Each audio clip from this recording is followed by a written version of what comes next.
ரத்னபந்தர் உள்ள என்ன இருக்கு? ஒடிசா பூரி ஜெகநாதர் கோயில் கேள்விப்பட்டிருக்கோம். ஆனா அதில் உள்ள இருக்கிற ரத்னபந்தர் அறைய பத்தி கேள்விப்பட்டிருக்கீங்களா? பாம்பு இருக்குங்கிறாங்க, பூதம் இருக்குங்கிறாங்க, நகைகள் இருக்குங்கிறாங்க. அப்படி என்னதாங்க இருக்கு இந்த அறைக்குள்ள? 12ஆம் நூற்றாண்டின் கங்கா வம்சத்தின் மன்னர் அனந்தவர்மன் சோடகங்காவால் இந்த அறை கட்டப்பட்டிருக்கு.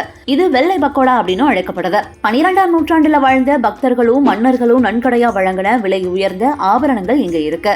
இங்க 2 அறைகள் இருக்கு. ஒன்று பிதர்பந்தர், மற்றொன்று பகாரா பந்தர். பிதர்பந்தர் அறை சீல் வைக்கப்பட்டு கடந்த பல ஆண்டுகளா திறக்கப்படாமையே இருக்கு. பகாரா பந்தர் முக்கிய சடங்குகள் மற்றும் திருவிழாக்கள் போது தெய்வங்களுக்கு ஆபரணங்களை எடுப்பதற்காக வெளிப்புற அறை தவறாமல் திறக்கப்படுது. இதுல இருந்து என்ன தெரியுது அப்படின்னா, பிதர்பந்தர் அறைய திறந்து பார்த்தா தான் தெரியும் அதுல என்ன இருக்கு அப்படின்னு. அங்குள்ள கோயில் விதிமுறைப்படியும் தகுந்த பாதுகாப்பு முறைப்படியும் திறந்து இதை பார்க்கணும்னு சொல்றாங்க.